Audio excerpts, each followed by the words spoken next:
Hi, my name is Brian Boggs from the Leading Minds Academy, and welcome to our very exciting online series. Joining me in the studio today, I have Mr. Eddie Lees. Welcome, Eddie. Thank you, Brian. Thanks very much for joining us. Now, Eddie is the foremost entrepreneur involved in estate planning, and he's developed a very, very exciting process that I'm very, very proud and excited to introduce to you. Now, Eddie, you've had a very exciting career in corporate superannuation. That's where I remember you from. How did you get started in estate planning? Well, Brian, some years ago, I had a tap on the shoulder in the form of a heart attack. And whilst I was in hospital in the intensive care ward, it dawned on me that if I didn't get out, my wife would not know where anything was, that really all that kind of thing had been left to me. And I determined that once I was out of hospital and home, that I'd begin to remedy the whole thing. So that's how it really started. But you're no longer advising today, Eddie. My understanding is that this information that we're hearing is really suitable for an advisor. So how would you define estate planning? Well, estate planning in the narrow sense is all down to making sure a client's got the will and the power of attorney and those kinds of things. And it's been seen in a narrow sense for many, many years. But with an aging population, that's all changing. And in fact, estate planning is far wider than merely going through and checking off whether certain key documents have been obtained or put in force. So really, estate planning is now an expanding industry, an expanding marketing opportunity, and certainly an expanding market in its own right. When you say market, how do you mean by that, Eddie? Well, the market largely has been thought of, or the market itself, I should say, has thought of estate planning as being an end-of-life thing. It's almost a synonym. You know, you start talking about estates and people begin to think of, okay, well, that's an end-of-life issue, one of those things that I'll have to attend to later. But the reality is that everyone has an estate. Every adult in Australia has an estate. Brian, you have one, I have one. Every person watching this video has an estate. So an estate fundamentally is something that you have every day of your life. You're growing it, it's expanding, it's getting more involved. The older we get, the more complex it becomes typically. So an estate really is an everyday thing, not merely an end-of-life thing. And that view is now beginning to filter into the marketplace. Okay, I can understand that. Perhaps you can take us a bit further. Well, okay, in terms of what the market is looking for, in my view, it is the ability to sort things out, the ability to be able to put some organizational structure around all the documents and papers and information that surround an estate. Let me just give you, if I can, a simple example. Most people have objects of value, possessions, that normally would not fall within an estate plan, or if you will, would not fall within a financial plan. But all those objects of art, all those possessions, so to speak, come with some form of information and document attached. And one of these days, ultimately, somebody is going to need to know the history of how that was obtained for tax purposes and when it was obtained and what price was paid at a given time and so on. And so the whole estate issue is now one of organising, putting structure around everyday issues relating to an estate. And that's really what I'm about. That's what I promote.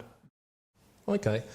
Well, that's a heck of a lot. Eddie, do you think the general public's got any idea about this? Brian, that's a very good question. The general public hasn't got a clue about this. The general public are oblivious as to what is required. And perhaps I can give you a simple example and an anecdote that took place not too long ago. When researching the product that I brought to market, I went to the UK and to the United States to find out what was going on over there. And I found that in both the UK and the US, that indeed the people involved in estate planning, and typically over there it's the legal profession, but they have a checklist. They use a checklist. And when I returned to Australia, I wanted to find out if there was a checklist over here that was a standard in the industry? And the short answer is no, there isn't one, or at least there wasn't one. I was told by legal practitioners here that each lawyer would use his own particular checklist, his own tick box checklist and so on. So because there was no standard, there seemed to be nothing that was available for, let's say, for financial planners. I sat with a legal firm here in Sydney that gets involved very heavily in estate planning. So what we developed was an executor checklist. And within this checklist, there are something like 28 steps that are necessary before a court will grant probate on a will, and a further 20 odd once that's been done before the estate is distributed. So to answer your question, Brian, are people aware of these things? The answer is profoundly no, they are not. They wouldn't have a clue.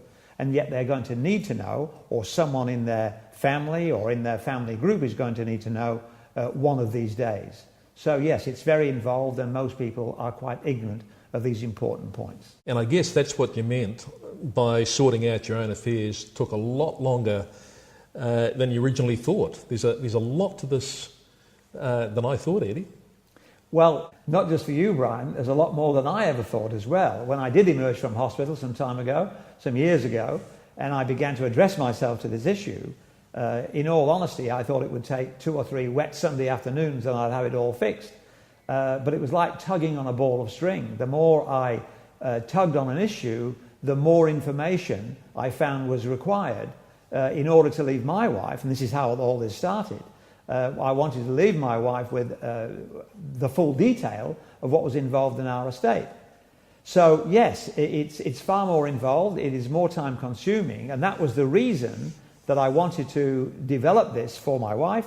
And it was colleagues and friends in the industry who said, look, once you've got that done, please make sure you bring it to market because we can use it for our clients. And that's how it really emerged as a commercial product. Fantastic. And I love the name. You're calling it Now Sorted. Yes, well, those 2 words reveal the essence of what it's all about. Now we are sorted. And once a person is sorted, once a family is sorted, and all their information is organised, then indeed they have the greatest blessing of all, which is peace of mind.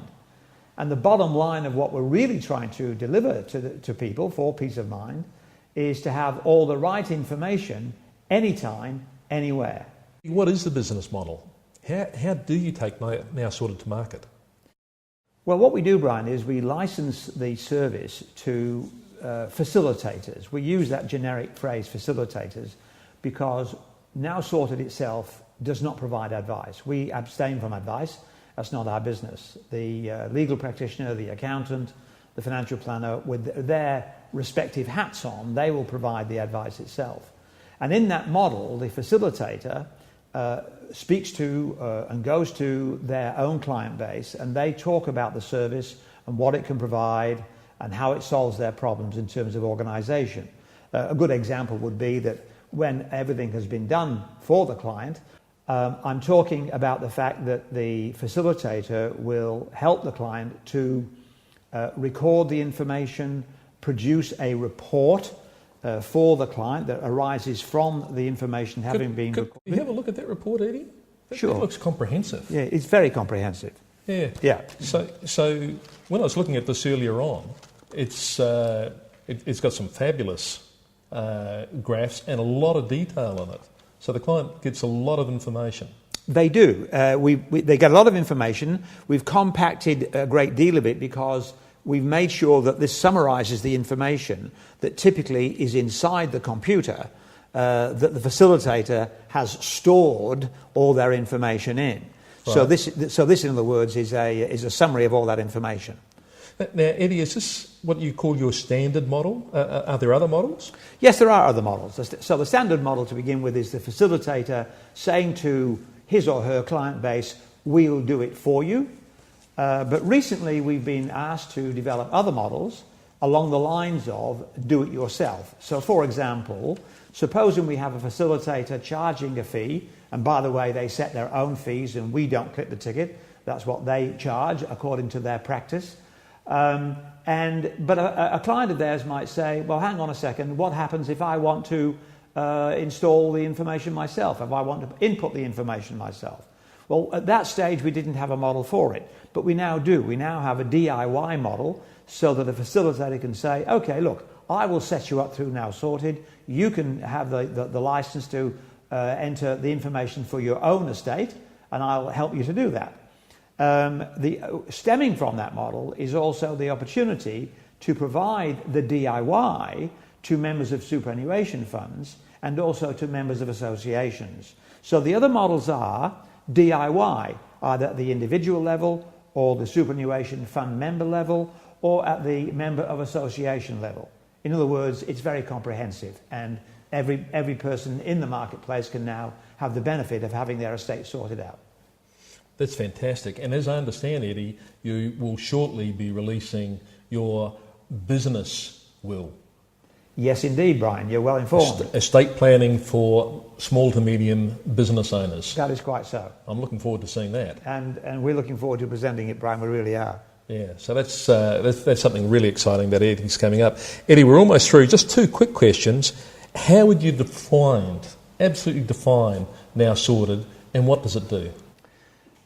Now Sorted is a system and a process for collating all a client's estate information, bringing it together, recording it, reporting on it, as I just showed the report itself, then linking all the important documents within an estate to that report, linking them electronically, linking them so they're encrypted and joining that report, and then storing that information. So, for example, storing it on a USB, storing it if need be on an iPad or an iPhone or anything of that nature, or BlackBerry. So storing that information so that all this stays faithful to the concept of all the right information, anytime, anywhere. Well, I get that, but what about the security question, Eddie? Immediately I'm sitting here thinking, what about the security of that information? Brilliant question.